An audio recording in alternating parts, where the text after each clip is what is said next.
అమ్మా, నేను అద్దంలో నీ ప్రతిబింబం వైపు చూస్తూ మాట్లాడతాను. నేను అడిగే 1-2 ప్రశ్నలకి సమాధానాలు చెప్పు. నిజాలే చెప్పాలి సుమా. అలాగే స్వామి. లవంగి అద్దంలోకి చూస్తూ, నీ పతిదేవుడు ఏం చేస్తాడమ్మా? ఆయన ఆయన ఆస్థాన లేఖకుడు. లవంగి తడబడుతూ అంది. ఆస్థాన లేఖకుడా? అవును స్వామి. ఆయన వేసిన పూలమాలను తమరు తీసి వదిలేశారు. గుర్తొచ్చింది. నీ భర్త విధి నిర్వహణలో పాపం చేశాడమ్మా. రెప్పవేయకుండా చూడు తల్లి అంటూ నంది తదేకంగా ప్రతిబింబం కళ్ళల్లోకి చూశాడు. నీ భర్త చేసిన పాపాల నీ నీ కళ్ళల్లో నాకు కనిపిస్తున్నాయమ్మా. అతను పాపం చేశాడు. పాపం చేసినందుకు ప్రతిఫలం స్వీకరించాడు. అవును స్వామి. లవంగి కంఠం వణికింది. ఇలా నా వైపు తిరుగు తల్లి అన్నాడు నంది. లవంగి అతని వైపు తిరిగి చూసింది. నంది చూపుడు వేలిని కనుబొమ్మల మధ్య ఉంచుకొని కళ్ళు మూసుకున్నాడు. నిజం చెప్పు తల్లి. తన చేత్తో తీసుకున్న ప్రతిఫలాన్ని నీ చేతికి అందించాడు. అవునా అమ్మా? అవును స్వామి. కళ్ళు మూసుకున్న నంది వైపు ధైర్యంగా అంది లవంగి. నంది కళ్ళు తెరిచి ఆమె వైపు తీక్షణంగా చూశాడు. అవి రెండు ఒకటి. లవంగి వణికే కంఠంతో ప్రారంభించింది. ఆ వివరాలు మాకు అవసరం లేదు తల్లి, నంది వారిస్తూ అన్నాడు. గతంలో కూడా నీ భర్త ప్రవర్తనలో లోపాలున్నాయి. భర్త పాపాల ఫలితం భార్య అనుభవించాలి. అందుకే నీకు సంతానం కలుగలేదు. మనిషి పాపాలను ప్రక్షాళించుకోవాలమ్మా. అవును స్వామి. కదా, భర్త చేసిన పాపాలను భార్య ప్రక్షాళన చేయవచ్చు. ఏ విధంగా అంటే, భర్త పాపకర్మ ఫలంగా తెచ్చిన ఆహారం తినకుండా, పాపకర్మల ఫలంగా తెచ్చి ఇచ్చిన వస్త్రాలను ధరించకుండా, ఇలాగే అన్నమాట. అర్థమైందా తల్లి? అర్థమైంది స్వామి. జ్ఞాననేత్రంతో చూసి చెబుతున్నాను. జాగ్రత్తగా విను. నీ భర్త ఇటీవల చేసిన పాపం సంతాన ప్రాప్తికి ఆటంకం కలిగిస్తోంది. ఆ పాప ఫలం నీ గృహంలో ఉన్నంతకాలం మా దీవెన ఫలించదు. స్వామి, ఆందోళన వద్దు తల్లి. ఆ పాపాలకు లభించిన ప్రతిఫలాలను నువ్వు పరిత్యజించాలి. ఏం చేయాలో ఉపదేశించండి స్వామి. పరిత్యజించడం ద్వారా పాప ప్రక్షాళన జరిగాక మా దీవెన ఫలిస్తుంది. నీ కడుపు పండుతుంది. ఆ త్యాగం చేయగలవా? చేస్తాను స్వామి, ఆజ్ఞాపించండి. ఆ పాప ప్రతిఫలాన్ని అమ్మవారికి అర్పించు. మానవ మాతృలు ఎవ్వరూ దానిని జీర్ణం చేసుకోలేరు. ఇవాళ దీపాల వేళకు నువ్వు ఆ పాప ఫలాన్ని మూటగట్టి కామరూపాంబిక ఆలయానికి రా. మేము నీ కోసం అక్కడ ఉంటాం. మంత్రపూర్వకంగా, సంకల్పపూర్వకంగా అమ్మవారి కొప్పెరలో సమర్పించుదాం. తదనంతరం ఆ దేవి సమక్షంలో నిన్ను దీవిస్తాం. అలాగే స్వామి, తప్పకుండా వస్తాను, లవంగి ఉత్సాహంగా అంది. వెళ్ళిరా తల్లి, ఇదంతా పరమరహస్యం. యువరాణి గారు, చిత్రాంగి అడిగితే సాయంత్రం ఆలయంలో ఆశీర్వదిస్తారు అని మాత్రమే చెప్పు. చిత్తం అంటూ లవంగి తలవాల్చి నమస్కరించింది. పరమేశ్వరార్పణం, నంది చిరునవ్వుతో అన్నాడు. స్వామి, గతంలో చేసిన పాపాలు, లవంగి అనుమానంగా అంది. అన్నింటినీ ఆ తల్లి దహించి వేస్తుంది. ధైర్యంగా వెళ్ళి ధైర్యంగా ఆలయానికి రామ్మా, నంది అన్నాడు. నంది కామరూపాంబిక ఆలయంలో గర్భాలయం ముందున్న మండపంలో విగ్రహానికి అభిముఖంగా నిలుచున్నాడు. గర్భాలయంలో నేతి దీపాల గుమగుమలాడుతూ వెలుగుతున్నాయి. తన ప్రయత్నం ఫలించేలా చేయమని నంది కామరూపాంబికకు మొక్కుకున్నాడు. స్వామి, అర్చకుడి పిలుపు విని నంది ద్వారం వైపు తిరిగాడు. ఆస్థాన లేఖకుడి ధర్మపత్ని తమ కోసం వచ్చింది. అర్చకుడు అన్నాడు. ఆ ఇల్లాలని ఇక్కడికి రమ్మనండి ఆచార్య, అన్నాడు నంది. అర్చకుడు వెలుపలికి వెళ్ళి లవంగిని వెంటబెట్టుకు వచ్చాడు. ఆమె చేతుల్లో పసుపు గుడ్లతో కట్టిన మూట ఉంది. నంది అర్చకుడి వైపు చూశాడు. ఆచార్య, ఈ సాధ్వికి మంత్రోపదేశం చేయాలి. కాసేపు మీరు అంటూ నంది ద్వారం వైపు చేయి చూపించాడు. చిత్తం, అవశ్యం అంటూ అర్చకుడు ద్వారం వైపు వెళ్ళాడు. అతను గడప దాటగానే నంది తలుపులు మూసి గొళ్ళెం బిగించాడు. లవంగి దగ్గరగా నడిచాడు. లవంగి అతని వైపు వినయంగా చూసింది. అనుకున్నవన్నీ అర్పించడానికి తెచ్చావా తల్లి? తెచ్చాను స్వామి, నంది మెప్పుగా తల పంకించాడు. చేసిన పాపం చెప్పుకుంటే పోతుంది అన్న సామెత విన్నావా అమ్మా? విన్నాను స్వామి. నేను సంకల్పం చేసి అంబికను ప్రార్థించి నిన్ను ఆశీర్వదిస్తాను. దానికి నాందిగా పాప ప్రక్షాళన కార్యంగా ఆ నగలు నీ భర్తకు ఏ విధంగా లభించాయో స్పష్టంగా నిస్సంకోచంగా ఈ దేవత సన్నిధిలో ఆమె సాక్షిగా నాకు వినిపించు తల్లి అన్నట్లు ఆ వివరాలు నీకు తెలుసుగా. అమ్మవారి సన్నిధిలో అబద్ధమాడను స్వామి, తెలుసు, విన్నవించుకుంటాను. ఒక చిన్న ప్రార్థన. ఏమిటి తల్లి? ఇది పరమరహస్యం. నా పసుపు కుంకుమల భవిష్యత్తు ఈ రహస్యం మీద ఆధారపడి ఉంది స్వామి. తమరు తమరు విని మరిచిపోవాలి స్వామి. లవంగి ప్రాధేయపూర్వకంగా చూస్తూ అంది. నంది చిన్నగా నవ్వాడు. నేను అన్నింటినీ వదులుకున్న విరాగిని తల్లి. నీ భర్త మాల వేయగానే ఆ స్పర్శతో కొంత తెలుసుకున్నాను. నా జ్ఞాననేత్రంతో నేను స్వయంగా తెలుసుకోగలను. నువ్వు చెప్పాల్సిన అవసరం లేదు తల్లి. చేసిన పాపం చెబితే పోతుందన్న సువర్ణ సూత్రం పట్ల ఉన్న విశ్వాసాన్ని గౌరవాన్ని దృష్టిలో ఉంచుకొని చెప్పమన్నాను. నీ నోటితో నువ్వు నాకు చెప్పనవసరం లేదు. నా జ్ఞాననేత్రంతో జరిగిన దాన్ని, నీ భర్త చేసిన తప్పిదాన్ని అద్దంలో ప్రతిబింబంలాగా స్పష్టంగా చూడగలను. వ్యక్తిగత రహస్యాలను మరొక చెవిలో వేసే అవసరం ఈ సర్వసంగ పరిత్యాగికి లేదు తల్లి. క్షమించండి స్వామి. ఆందోళన నా వెంట ఆ విధంగా నా నోట పలికించింది. లవంగి సిగ్గుపడుతూ అంది. మంచిది, ముహూర్తం మించిపోకూడదు. మూట విప్పి అందులో సాక్ష్యాలు కామరూపాంబిక దర్శించేలా పట్టుకో. అవి నీకు ఎలా లభించాయో, ఆ కానుకలు నీ భర్తకు ఎందుకు లభించాయో స్పష్టంగా నిస్సంకోచంగా చెప్పుకో. నేను వింటాను. ఆ తల్లి ఆలకిస్తుంది. చెప్పినంతసేపు కళ్ళు మూసుకునే ఉండాలి తల్లి. నేను హెచ్చరించేదాకా కళ్ళు తెరవకూడదు సుమా, నంది వివరించాడు. లవంగి తల ఊపుతూ మూట విప్పింది. అందులో ఉన్న వజ్రాల హారాన్ని, ముత్యాల హారాన్ని 2 చేతులతో పట్టుకుంది. కామరూపాంబిక విగ్రహం వైపు దీనంగా ఆర్ద్రంగా చూసింది. నంది వైపు చూపులు తిప్పింది. కళ్ళు మూసుకొని ప్రారంభించమ్మా, అంబిక ఆలకిస్తుంది అన్నాడు నంది. సత్యమే చెబుతానని కామరూపాంబిక మీద ప్రమాణం చేసి ప్రారంభించు. ఒకసారి అమ్మవారి విగ్రహం వైపు చూసి కళ్ళు మూసుకుని లవంగి ప్రారంభించింది. కామరూపాంబికాదేవి మీద ప్రమాణం చేసి సత్యమే చెబుతాను. ఈ వజ్రాల హారాన్ని, ముత్యాల హారాన్ని నా భర్త నందకుడు నాకు ఇచ్చాడు. తన హస్తలాఘవంతో వీటిని సంపాదించానన్నాడు. నేను వివరం అడిగాను. సర్వ సైన్యాధ్యక్షుడుగా విధి నిర్వహించిన రుద్రాక్షుడు గారు వ్రాసినట్లు ఒక కల్పిత రేఖను లిఖించి రుద్రాక్షుల వారి చేవరాలు తానే చేశానన్నాడు. ఆయన ఇంటిలో నుంచి వజ్రాల హారాన్ని తెలివిగా కాజేశానన్నాడు. లేఖ వ్రాసినందుకు రుద్రాక్షుల వారు బహుకరించినట్టు మహారాజు గారికి మనవ చేశానన్నాడు. రాజుగారు ముత్యాల హారం బహుకరించారని చెప్పాడు. ఈ ఆభరణాలు నా భర్త ధర్మబద్ధంగా సంపాదించినవి కావు. ఇది అక్రమార్జన. కామరూపాంబికకు సమర్పించుకుంటున్నాను. ఆ జగజ్జనని నా భర్త చేసిన పాపాలను క్షమించాలని వేడుకుంటున్నాను. లవంగి గద్గద స్వరంతో అని ఆగింది. చక్కగా విన్నవించుకున్నావు తల్లి. నీ భర్త పాపాలను ప్రక్షాళన చేశావు. ఇంక కళ్ళు తెరు, నంది హెచ్చరించాడు. లవంగి వినయంగా కళ్ళు తెరిచింది. ఎదురుగా ఉన్న దృశ్యాన్ని చూసి కెవ్వుమంది. ఆమె చేతిలోంచి వజ్రాల హారము, ముత్యాల హారము జారి కింద పడిపోయాయి. తూరి పడబోతూ నిలదొక్కుని లవంగి భయం నిండిన కళ్ళతో చూసింది. నందికి కొంచెం దూరంలో తన వైపు చూస్తూ 2 నిల్చున్నారు. ఒకరు యువరాణి లాలస, మరొకరు మహారాజు కుబేరవర్మ. లవంగి భయంతో వణికిపోతున్న శరీరాన్ని అదుపులో పెట్టుకోవడానికి వ్యర్థ ప్రయత్నం చేస్తోంది. మహారాజు కళ్ళు చింతనిప్పుల్లా ఎర్రగా ఉన్నాయి. ఆ కళ్ళ మీద గుబురు కనుబొమలు మధ్యలో కలుసుకున్నాయి.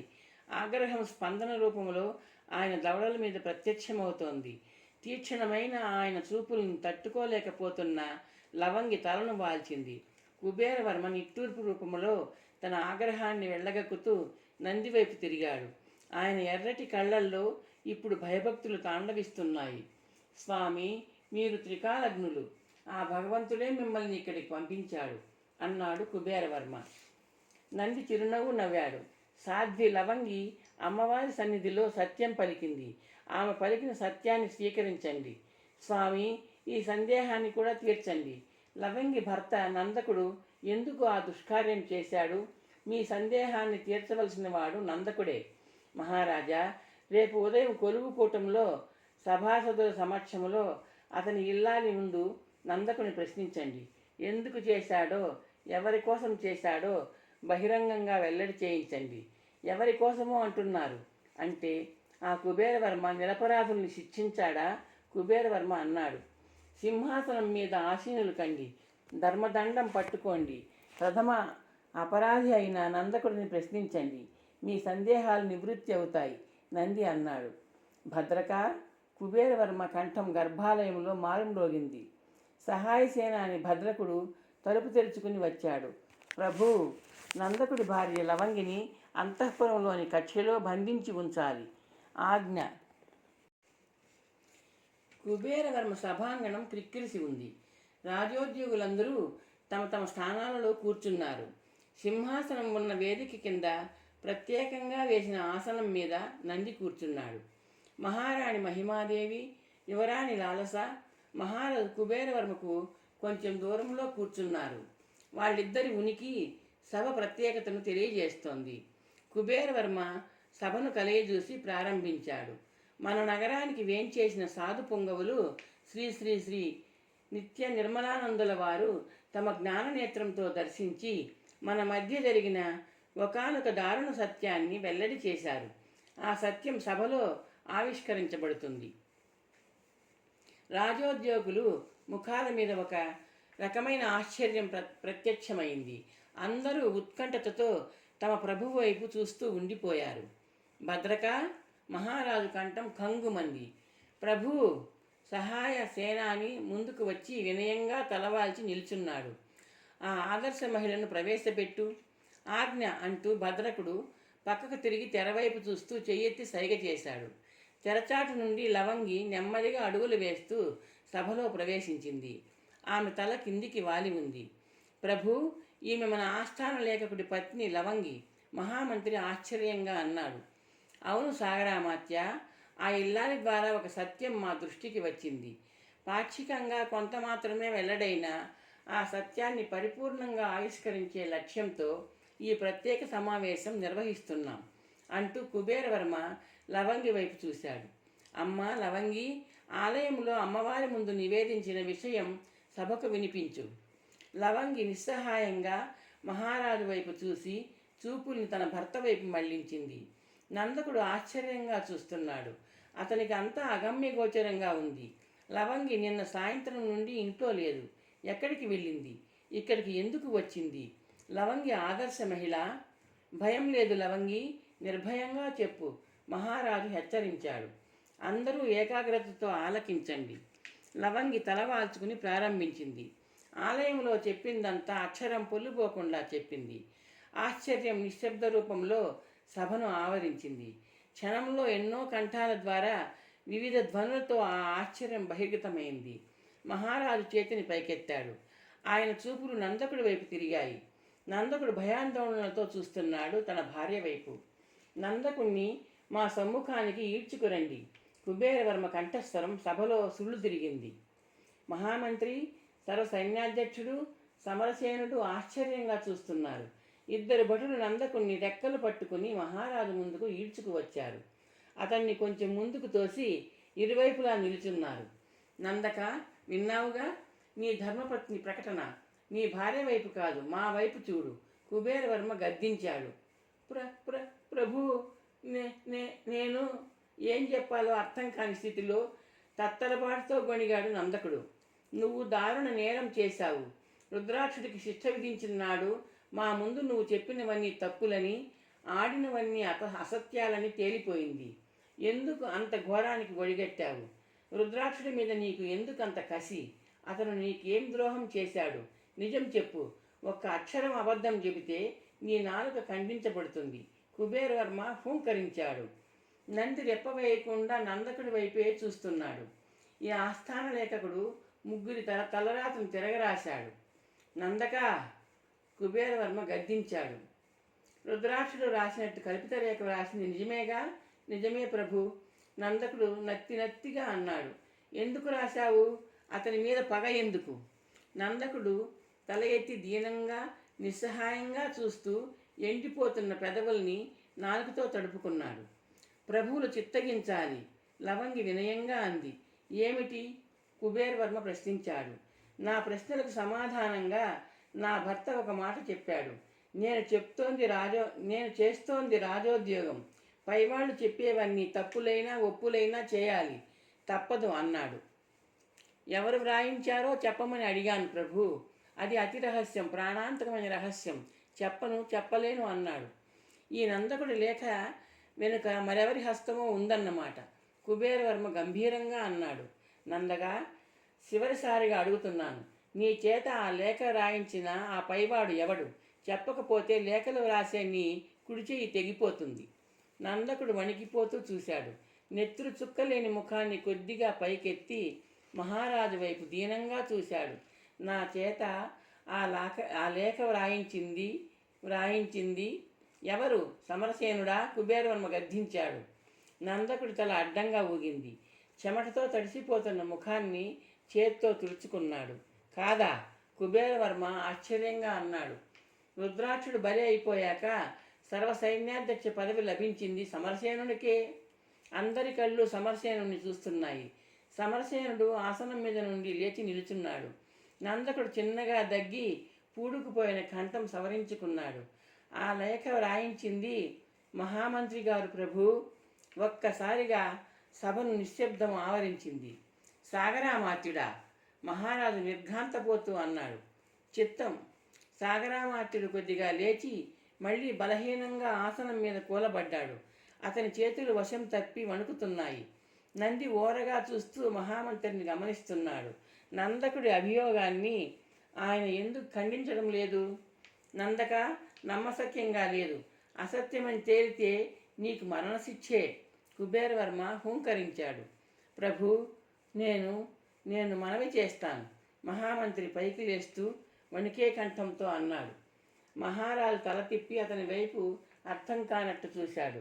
సాగరామాత్య, నందకుడి అభియోగం అసత్యమా? సాగరామాత్యుడి తల బలహీనంగా అడ్డంగా ఊగింది. అతని ముఖం చెమటతో తడుస్తోంది. పెదవులు వణుకుతున్నాయి. సత్యమే ప్రభు. ఏమిటి సత్యమా? కుబేరవర్మ అరిచాడు. ఆయన కనుబొమ్మలు కదిలి మధ్యలో కలుసుకున్నాయి. దవడలు కంపించాయి. సాగరా, వెళ్ళి అపరాధి నందకుడి పక్కన నిలబడు. సంబోధనలో ఆజ్ఞలో మహారాజు కుబేరవర్మ ఆగ్రహం, అసహ్యం ధ్వనించాయి. మహామంత్రి సాగరుడు వణుకుతున్న కాళ్లతో అడుగులో అడుగు వేసుకుంటూ తూలుతూ నడవసాగాడు. అతని తల కిందికి వాలిపోయి ఉంది. సభలో ఉన్న అందరి చూపులు అతని మీదే ఉన్నాయి. నందకుడి సమీపంలో నిలుచుని సాగరుడు తల కొద్దిగా ఎత్తి మహారాజు వైపు చూశాడు. నంది అతన్ని చూస్తున్నాడు. తన తండ్రికి సాగరుడికి మధ్య సఖ్యతే ఉండేది. తన తండ్రిని ఎందుకు బలిపశువును చేశాడు అతను? సాగరా, ఏమిటి నీ వివరణ? కుబేరవర్మ గర్జించాడు. ఆ లేఖను నందకుడి చేత నేనే వ్రాయించాను. ఎందుకు? కసి, పగ, ద్వేషం, ఏదైనా కారణం అనుకోవచ్చు. సాగరా, పొడి అక్షరాలు వద్దు. మర్యాదగా వివరంగా విన్నవించుకో. కుబేరవర్మ హూంకరించాడు. చిత్తగించండి. సాగరుడు బరువుగా నిట్టూర్చి అన్నాడు. రుద్రాక్షుడి మీద కక్షగట్టాను. తన కుమార్తెను నా కుమార్తెను అతని కుమారుడికి చేసుకోమన్నాను. మధ్యవర్తి ద్వారా అడిగాను. అతను తిరస్కరించాడు. నా కుమారుడి మనసు విరిగింది. దీపాంకురుని వాడు ఇష్టపడ్డాడు. తిరస్కరణ కారణంగా ఆత్మహత్య చేసుకున్నాడు. నా కుమారుడి చితిమంట నాలో పగ రగిలించింది. రుద్రాక్షుడిని సర్వనాశనం చేయాలనుకున్నాను. పథకం వేశాను. నందకుడి స్వార్థాన్ని ఉపయోగించుకున్నాను. పగ తీర్చుకున్నాను. నంది ఆశ్చర్యంతో నోరు తెరిచాడు. అంత పగ, కసి ఉన్న సాగరుడు తన తండ్రితో చాలా స్నేహంగా ఉండేవాడు. అంటే అనుమానం రాకుండా సఖ్యత నటించాడన్నమాట. కుబేరవర్మ నోట మాట లేకుండా ఆశ్చర్యంగా సాగరుణ్ణి చూస్తూ ఉండిపోయాడు. మెల్లగా అతని పెదవులు కదిలాయి. సాగరా, నువ్వు చేసింది క్షమార్హం కాని అన్యాయం, ఘోరమైన నేరం. తెలుసు ప్రభు, తెలిసే చేశాను. దొరికిపోనన్న నమ్మకంతో చేశాను. సాగరుడు వణికే కంఠంతో అన్నాడు. భద్రక, మహారాజు బిగ్గరగా అన్నాడు. ప్రభు, రుద్రాక్షుడు ఆయన పుత్రికి దీపాంకుర మా సన్నిధికి రావాలి. సగౌరవంగా తీసుకురండి. కుబేరవర్మ ఆజ్ఞాపించాడు.